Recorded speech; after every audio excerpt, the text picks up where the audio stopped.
کجا؟ خوبی؟ چجوری بعد ناشناس ماسکدار تو نجات داد. نمیدونم کیه واقعا. این دارو رو بگیر روزی دوباره استفاده کن. پشت یا جلو واقعا نمیدونم.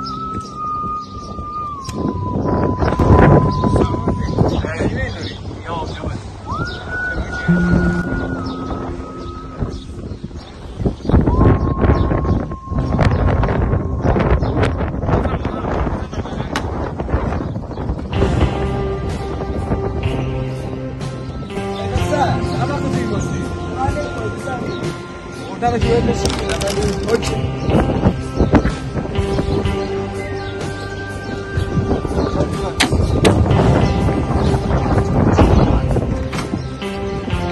بذار ببینم در چه بازی کن. بخوام یک خسیان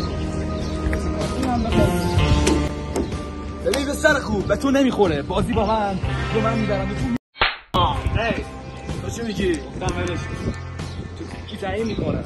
من تو؟ آره یکی بابا بیا دوئل بزن.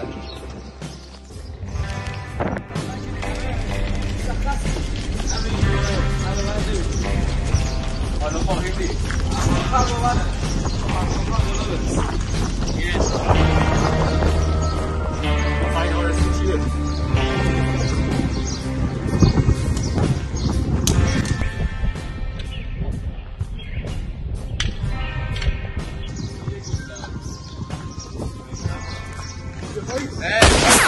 تو همه هدف اون یکیه.